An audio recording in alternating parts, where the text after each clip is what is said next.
8일자 말씀 우리 마가복음 13장 1절부터 13절까지 우리 한 절씩 교독하겠습니다. 저부터 읽겠습니다. 예수께서 성전에서 나가실 때에 제자 중 하나가 이르되 선생님이여 보소서 이 돌들이 어떠하며 이 건물들이 어떠하니이까.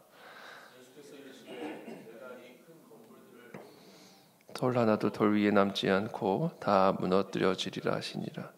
예수께서 감람산에서 성전을 마주 대하여 앉으셨을 때에 베드로와 야고보와 요한과 안드레가 조용히 묻되 우리에게 이르소서 어느 때에 이런 일이 있겠사오며 이 모든 일이 이루어지려 할 때에 무슨 징조가 있사오리이까. 예수께서 이르시되 너희가 사람의 미혹을 받지 않도록 주의하라. 많은 사람이 내 이름으로 와서 이르되 내가 그러하여 많은 사람을 미혹하리라. 난리와 난리의 소문을 들을 때 두려워하지 말라. 이런 일이 있어야 하되 아직 끝은 아니니라. 민족이 민족을 나라가 나라를 대적하여 일어나겠고 곳곳에 지진이 있으며 기근이 있으리니 이는 재난의 시작이니라. 너희는 스스로 조심하라. 사람들이 너희를 공회에 넘겨주겠고 너희를 회당에서 매질하겠으며 나로 말미암아 너희가 권력자들과 임금들 앞에 서리니 이는 그들에게 증거가 되려 함이라. 사람들이 너희를 끌어다가 넘겨줄 때에 무슨 말을 할까 미리 염려하지 말고 무엇이든지 그때 너희에게 주시는 그 말을 하라. 말하는 이는 너희가 아니요 성령이시니라. 형제가 형제를 아버지가 자식을 죽는 데 내주며 자식들이 부모를 대적하여 죽게 하리라. 함께 읽습니다. 또 너희가 내 이름으로 말미암아 모든 사람에게 미움을 받을 것이나 끝까지 견디는 자는 구원을 받으리라. 아멘. 예수님께서 성전에서 나가실 때 제자 중 한 사람이 선생님에게 이 성전을 가리키면서 질문을 합니다. 이 돌들이 어떠하며 이 건물들이 어떠하니까. 쉽게 말하면 얼마나 멋진 건물입니까? 이야기를 하는 것이죠. 이 아름다운 돌들, 참 이 돌들이 너무 멋지지 않습니까? 이 돌들로 만들어진 이 놀라운 이 성전 건물들 얼마나 아름답고 멋집니까? 이렇게 예수님에게 질문을 한 것이죠. 예수님께서 그 질문에 대답해 그래 진짜 멋있다 이렇게 말씀하시지 않고 너희가 이 큰 건물들을 보느냐? 돌 하나도 돌 위에 남지 않고 다 무너뜨려지리라. 아주 뜻밖의 무서운 말씀을 하시는 것이죠.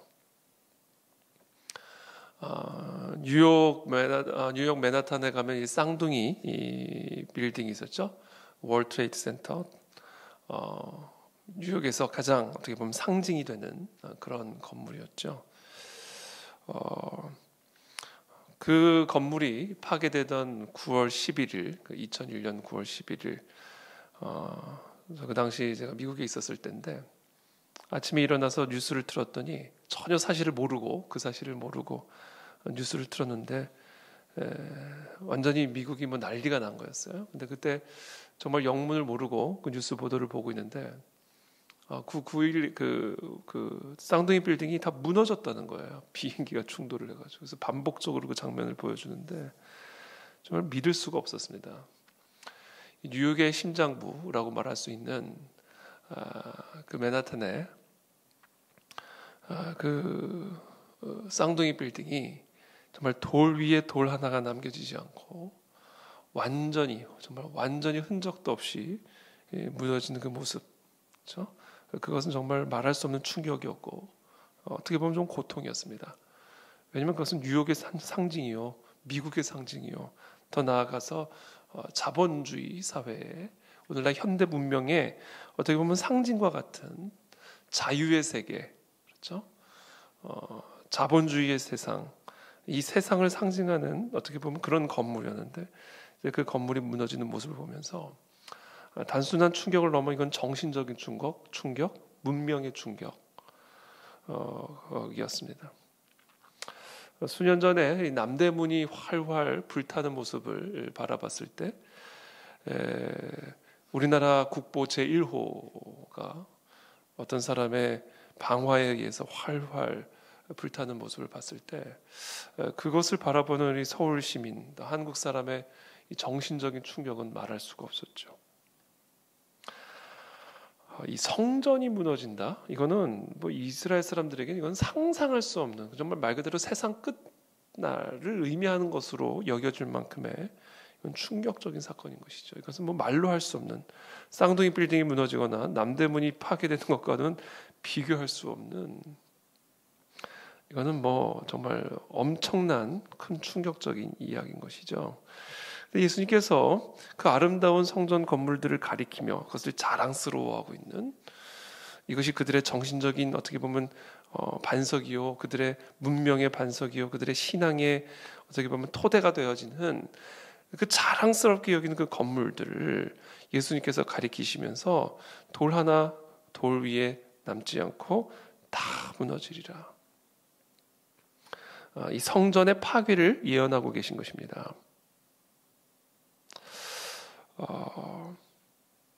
여러분, 하나님께서 우리의 삶에 가장 귀하게 여기는 것을 파괴하십니다. 파괴하실 때가 있습니다. 우리의 모든 마음, 우리의 모든 생각, 우리의 모든 것이 어떻게 보면 지탱하고 있는, 반석이 되고 있는 그것들을 파괴하실 때가 있다라는 거죠. 그리고 하나님이 진짜 우리를 사랑하신다면 그것을 파괴하신다.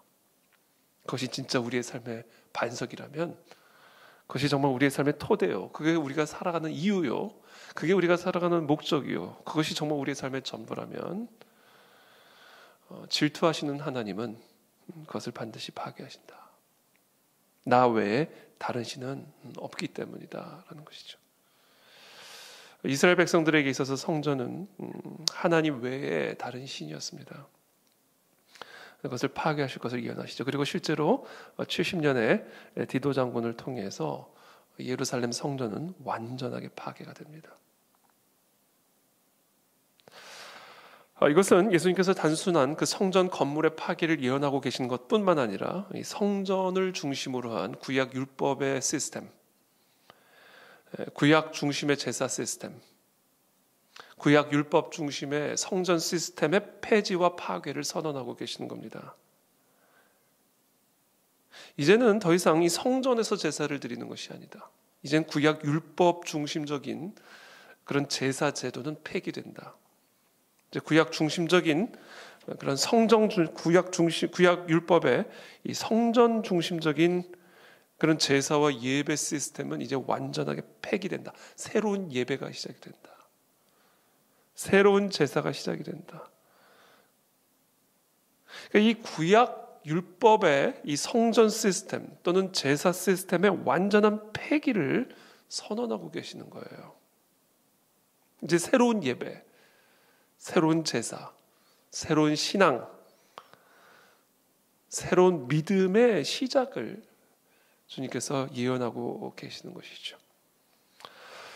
여러분, 저와 여러분들의 삶에 이 이스라엘 백성들의 성전과 같이 우리의 삶의 토대가 되었고, 정말 우리가 하나님처럼 사랑했던, 자랑스럽게 여겼던 그것들이 무너졌습니까? 그것들이 파괴됐습니까? 돌 하나 위에 돌 남지 않고 다 무너뜨려졌습니까? 여러분, 진정한 새로운 시대를 하나님이 약속하고 계시는 것을 믿으시길 축복합니다. 새로운 예배의 시작, 새로운 하나님과의 인격적인 교제, 하나님의 새로운 일들이 시작되는 것임을 여러분 믿으시기를 축복합니다. 과거에 대한 집착은 이제 버리십시오. 지금도 이스라엘 사람들은 저 예루살렘 터에 제3성전을 짓겠다고 여전히 그 성전 건물, 하나님이 완전히 폐기하신, 이제 영원히 폐기된 그 성전과 그 제사 시스템을 다시금 재건하겠다고 지금 그렇게 집착하고 있는 모습들, 그것이 혹시 우리들의 모습은 아닙니까? 하나님은 우리 가운데 새 일을 시작하기를 원하십니다. 하나님 이제 우리의 삶에 진정한 축복의 역사들을 시작하기를 원하십니다. 그것을 위해서 하나님은 우리가 그렇도록 사랑하고 의지하고 우리가 자랑스러워하는 성전의 건물들을 돌 하나 위에 돌 하나 남기지 아니하고 다 무너뜨리시는 그런 일들을 하신다라는 겁니다. 그러므로 우리의 삶에 무너지는 경험들을 하고 있다면, 우리의 삶에 파괴되는 것들을 경험하고 있다면, 그것은 새 일을 시작하시기 위한 하나님의 건설적인 파괴라는 것을 믿으시길 축복합니다. 생명을 낳기 위한 고통임을 여러분 믿으시길 축복합니다. 예수님께서 감람산에서 성전을 마주 대하여 앉으셨을 때에 이제 베드로와 야고보와 요한과 안드레가 조용히 묻습니다. 왜? 이건 너무나 충격적인 얘기거든요. 이건 너무나 비극적인 얘기거든요. 이건 너무나 고통스러운 이야기거든요. 이건 너무나 큰 상처가 되는 이야기거든요. 도대체 사랑의 하나님이 왜 내게 이런 큰 상처를 주시는 것일까? 도대체 이 하나님이 사랑하시는 이 민족에게 왜 이토록 큰 고통과 환난을 허락하시는 것일까? 그러니까 베드로와 야고보와 요한과 아드레가 성전을 마주 바라보면서 조용히 묻습니다. 우리에게 이르소서 어느 때 이런 일이 있겠사오며 이 모든 일이 이루어지려 할 때에 무슨 징조가 있사오리까? 징조를 묻습니다. 이런 일이 일어날 때 일어나게 될 징조, 사인을 질문을 합니다. 그래서 5절에 이렇게 말씀하시죠. 예수께서 이르시되 너희가 사람의 미혹을 받지 않도록 주의하라. 많은 사람이 내 이름으로 와서 이르되 내가 그라 하여 많은 사람을 미혹하리라. 첫 번째, 이런 큰 일이 일어날 때, 큰 환난이 일어날 때, 정말 문명의 충격, 삶의 충격, 인생의 충격, 정말 환난스러운, 고통스러운, 정말 모든 것이 무너져 내리는 이런 큰 충격이 우리의 삶에 임할 때, 이 세상에 임할 때 어떤 징조들이, 어떤 현상들이 나타나는가? 미혹을 받을 가능성이 크다. 많은 사람들이 내가 그라 하여 많은 사람을 미혹하리라. 내가 진리다. 내가 그리스도의 가르침이다. 내가 생명의 길을 알고 있다. 자신이 예수 그리스도의 이름으로 와서 자신을 그리스도라 하면서 많은 사람을 미혹하리라. 왜요? 하나님이 우리의 삶에 충격을 주면요, 하나님 같지가 않거든요. 그분은 하나님을 사랑하는 사람에게 이렇게 큰 고통을 주면요, 우리는 그분이 하나님 같지가 않거든요. 어떻게 하나님이 나한테 이러실 수 있을까? 어떻게 사랑의 하나님이 내게 이러실 수 있을까? 하나님 같지가 않아요. 하나님이 우리가 고통 가운데 들어가면 마귀가 그 기가 막힌 타이밍을 놓칠 리가 없죠. 사탄 마귀가 그 순간 빛의 천사로 가장하여 사람들을 내가 그다, 내가 예수님이다 미혹하게 된다라는 것이죠.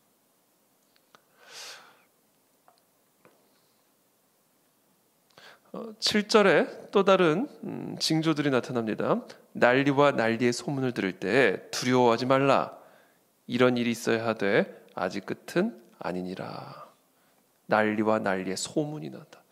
그렇죠. 조그만 난리가 한번 나면요, 난리의 소문이 꼬리에 꼬리를 물고 막 일어납니다. 이건 소문이에요. 그러니까 난리가 나잖아요. 그럼 난리를 시작으로 해서 여러 종류의 난리의 소문들이 막 일어납니다. 코로나가 터지잖아요. 그럼 별의별 음모론들이 퍼져나오기 시작합니다. 그리고 많은 사람들이 거기 다 속아 넘어갑니다. 정말 놀라울 정도로 속아 넘어가요. 왜 그러냐? 두려움이 들어와서 그래요. 사람의 마음에 두려움이 들어오면요, 잘 속습니다. 사기꾼들이요, 정확하게 알아요. 마음에 두려움 있는 사람, 그 두려움을 딱 물고 사람 속입니다. 그러니까 이런 큰 일이 일어나게 되면 그 전후로 여러 가지 징조들이 있을 거 아니에요. 예컨대 디도 장군이 70년에 예루살렘 성전을 파괴할 때 갑자기 하루아침에 아무 일도 없듯이 갑자기 나타나서 파괴했겠습니까?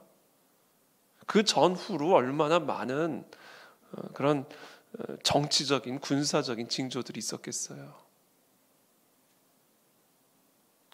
그러니까 이런 큰 일들이 일어나게 되면요, 이런 큰 일들을 기준으로 해서 전후로 많은 난리들이 일어나고요, 그 난리를 기준으로 한 난리 소문들이 막 퍼져나가요. 그래서 사람들 안에 마음에 두려움이 들어가고요, 그 두려움이 들어가게 되면 그 틈을 사탄 마귀가 그대로 사용해서 확 물어버리는 거죠. 그래서 다 이단에 빠지는 거예요. 이단에 빠지고 교회를 떠나고 진리를 떠나고 하나님을 떠나고 말씀을 떠나고. 그걸 조심해야 된다.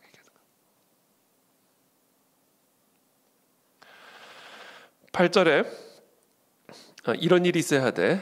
아직 끝은 아니라 8절에 민족이 민족을, 나라가 나라를 대적하여 일어나겠고 곳곳에 지진이 있으며 기근이 있으리니 이는 재단의 시작이니라. 자, 민족이 민족을 대적하여 일어난다. 나라가 나라를 대적하여 일어난다. 그렇죠? 전쟁 소식이죠. 국제적인 갈등과 충돌. 그렇죠? 온 세상이 흉흉해지는 거예요. 그것뿐만이 아니라 또 지진이 있고요, 기근이 있어요. 자연적인 재난들이 있다. 그러니까 지금 이 예루살렘의 성전이 무너지는 이 역사적인 사건, AD 70년에 일어난 정말 이 놀라운 문명의 충격, 신앙의 충격, 정말 이건 말할 수 없는 큰 종말, 지구 종말과 같은 그런 충격이 일어날 때, 이런 큰 환란이 일어날 때 이런 소문들, 이런 징조들이 나타날 텐데, 그 여러 가지 징조들도 중요해요. 그것도 되게 중요한 메시지인데요. 오늘 이 본문에서 제일 중요한 단어는 이거예요. 지진이 있으며 기근이 있으리니 이는 재난의 시작이니라. 이 재난의 시작이래요. 재난의 끝이 아니라. 예루살렘의 성전이 파괴되는 이것이 재난의 끝이 아니라는 거예요. 재난의 시작이다. 이스라엘 사람들이 그렇게 사랑했던 성전이 파괴되는 거, 내가 그렇게 사랑했던 그것이 무너지는 거, 내가 그렇게 자랑스럽게 여겼고 내가 그렇게 사람들에게 자랑했던 그게 돌 위에 돌 하나 남겨지지 않고 무너지는 그것이 재난의 끝이 아니라 재난의 시작이다. 이 재난의 시작이란 말이 도대체 무슨 말일까? 여러분, 이 재난이라는 이 헬라어 단어는요, 뭐냐면 이 산고예요. 산고. 출산을 위한 고통입니다. 그러니까 지금 여기서 말하는 재난의 시작은요, 출산의 시작이다 이야기예요. 소망의 시작이라는 얘기입니다. 생명의 시작이라는 얘기입니다. 놀라운 새 일의 시작이다 그 얘기입니다. 산고의 고통, 그게 지금 이 모든 징조들이라는 거예요. 그러니까 지금 저와 여러분들의 삶에 뭔가 지금 무너지고 있다, 전혀 소망이 보이지 않는 정말 이런 고통 가운데 있다, 두려움이 들어오고 난리와 난리 소문들이 끊어지지를 않고 대적하여 일어나는 일들이 일어나고 삶의 기근이 일어나고 삶의 지진이 일어나고 내 삶 전체가 완전히 뒤흔드는 그런 재난과 환난과 같은 그런 무너짐의 그런 시간들을 통과하고 계십니까? 여러분, 오늘 예수님이 우리에게 말씀하시는 거예요. 생명의 시작이다. 그 모든 고통은 생명을 낳기 위한 고통이다 라는 겁니다. 하나님은 우리가 아이를 낳을 때 매우 고통스럽게 하셨어요. 저는 남자라 그 출산의 고통을 헤아릴 길이 없습니다만, 출산을 경험하신 여성들은 이 출산의 고통이 어떤 건지를 아마 잘 아실 겁니다. 우리가 생명을 낳기 위해서는요, 반드시 고통을 통과하게 된다. 이게 생명의 원리예요. 하나님이 생명의 법칙으로 세워주신 겁니다. 그러니까 지금 예수님께서 쭉 말씀하신 이 모든 징조들은 출산을 앞둔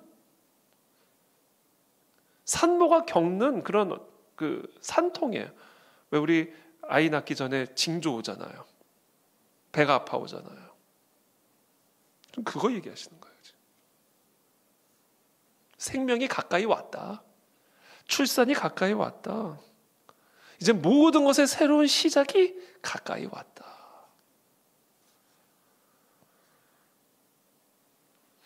여러분 지금 고통 가운데 계십니까? 무너져 계십니까? 여러분 생명이 출산되기 시작했음을 알리는 징조임을 여러분 믿으시길 축복합니다. 출산의 징조입니다. 생명의 징조요, 새일의 징조입니다. 그래서 우리는 그 출산을 앞둔 이 산모의 고통, 고통스러우면서 동시에 너무 기대가 되죠. 고통스럽긴 하죠. 그러나 동시에 곧 마주하게 될 새로운 생명과의 그 만남을 우리는 기대하는 마음으로 그 고통을 통과하는 거죠. 그래서 그 고통을 넉넉하게 이기게 하는 것이죠. 그리고 그 순간의 고통을 통과하고 나면 말할 수 없는 환희, 말할 수 없는 감격, 말할 수 없는 기쁨이 우리의 삶에 부어지게 되는 것이죠. 이것이 바로 하나님이 우리를 축복하시는 방법이고 생명의 원리입니다. 하나님께서 이 구약의 이 성전 시스템을 폐기하신 이유는 무엇입니까? 그리스도를 주시기 위함이었습니다. 성전 건물이 아니라 성전이 되신 그리스도의 육체를 우리에게 주시기 위함입니다.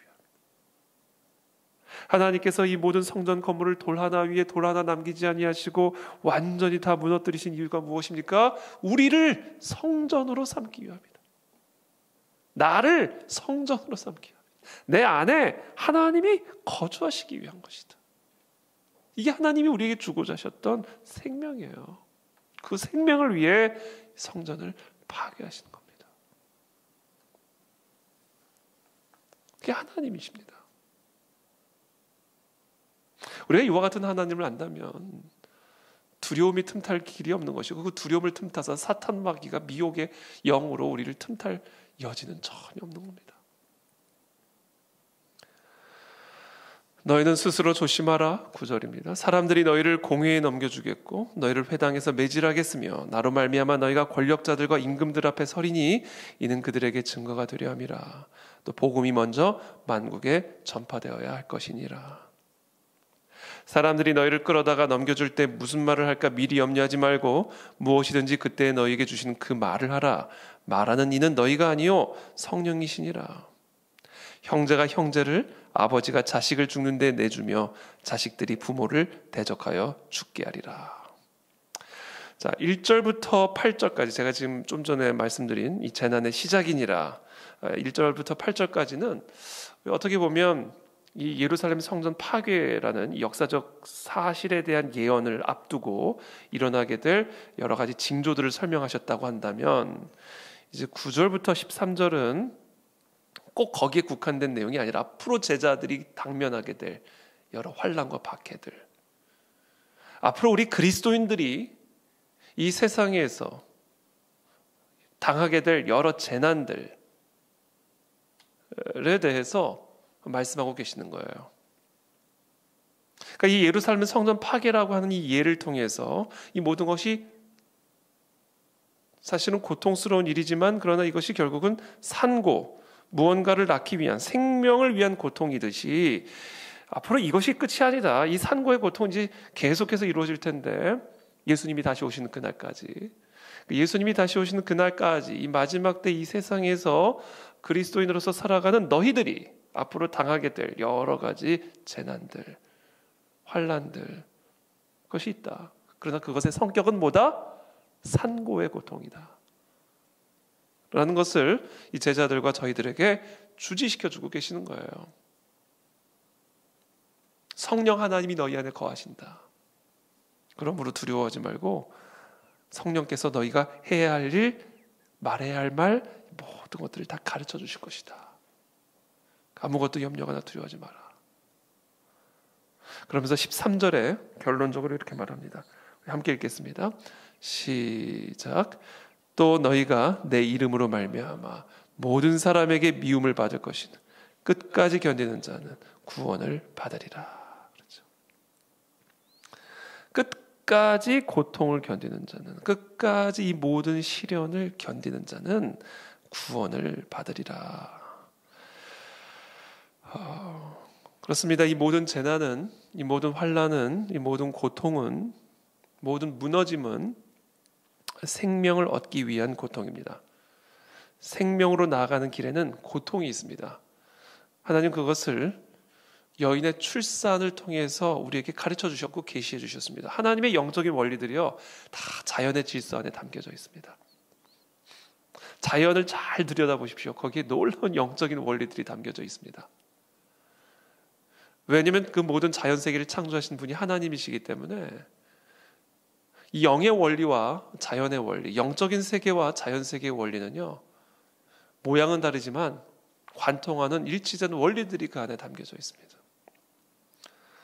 우리는 여인이 출산하는, 생명을 출산하는 그 출산의 고통을 통해서 구원을 얻기 위하여, 영생을 얻기 위하여, 저 영원한 하나님의 나라에 들어가기 위해서, 축복을 얻기 위해서, 이 세상에 속한 것이 아니라 하늘로부터 내려오는 온전한 선물을 누리기 위해서, 이 땅의 그림자와 같은 축복이 아니라 진짜 축복의 실체를 누리는 그런 인생이 되기 위해서 우리에게 반드시 필요한 과정이 있는데, 그것은 바로 끝까지 견디는 과정이다.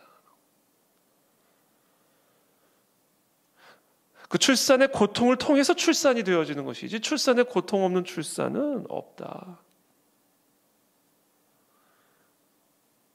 하나님이 우리에게 허락하시는 소망, 하나님이 우리에게 허락하신 진정한 구원, 하나님이 우리에게 허락하신 진정한 축복, 하나님을 경험하는 삶, 그것은 바로 끝까지 견디는 자에게 주어지는 구원이요, 소망이요, 축복이다라는 것을 우리 주님은 저 성전을 바라보며, 앞으로 완전히 파괴될 저 성전을 바라보며 우리에게 가르쳐주고 계시는 것입니다. 그러므로 저는 오늘 시간 여러분들 축복합니다. 저와 여러분들의 삶에 정말 이 성전이 무너지는 것과 같은 충격적인 그런 절망, 실패, 고통의 시간들을 통과하고 계십니까? 그 가운데 두려움이 들어오고 미혹이 들어오고 절망이 들어오고 계십니까? 오늘 예수님은 말씀하십니다. 그것은 다 출산의 시작임을 알라. 생명을 낳기 위한 고통임을 알라. 이 고통은 영원한 고통이 아니라 생명을 낳기 위한 고통, 생명에 이르기 위한 고통이다. 축복에 이르기 위한 고통이요, 소망에 이르기 위한 고통이요, 하나님에게 이르기 위한 고통이다. 그러므로 결론, 끝까지 견뎌라. 끝까지 인내하라. 참아라. 그러면 구원을 받으리라. 너희 안에 성령님이 계시니 성령님의 지혜를 받아라. 성령의 도움을 받아라. 이 모든 환난과 고통을 너희의 힘으로 견디려고 하지 말고 너희 안에 계신 성령 하나님의 은혜를 도움받아 끝까지 견딜 수 있는 힘을 받아라. 이게 오늘 우리 예수님이 우리에게 가르쳐주고 계시는 메시지입니다. 세 가지를 기억하십시오. 지금 우리가 통과하고 있는 고통은 출산, 생명을 출산하기 위한 산고의 고통임을 기억하십시오. 소망을 낳기 위한 고통이요, 축복을 낳기 위한 고통임을 믿으십시오. 두 번째, 그러므로 끝까지 견디십시오. 세 번째, 끝까지 견딜 수 있는 힘을 내 안에 계신 성령 하나님으로부터 받으십시오. 내 안에 하나님이 계시고 하나님이 그 모든 것들을 끝까지 견딜 수 있는 힘과 지혜와 능력을 주실 줄을 믿습니다. 그런 은혜가 되기를 오늘 이 새벽에 축복합니다. 기도하겠습니다. 살아계신 하나님, 오늘 이 시간 우리에게 주시는 이 놀라운 생명과 소망과 이 위로의 말씀을 붙들고 나아갑니다. 정말 하나님께서 우리 가운데 행하실 그 놀라운 소망의 일들을 기대합니다. 이 모든 것이 출산의 고통임을 인해 감사를 드리고, 주님 끝까지 견딜 수 있게 하시고 또 끝까지 견딜 수 있는 힘을, 지혜와 능력을 우리에게 부어주셔서 정말 이 모든 과정들을 넉넉하게 승리로 통과하여 새 피조물이 되어지고 새 일이 이루어지고 새로운 하나님의 소망을 충만하게 누리는 그런 모든 복된 성도들의 삶이 되어지도록 은혜를 베풀어 주옵소서. 예수 그리스도의 이름으로 축복하며 기도합니다. 아멘.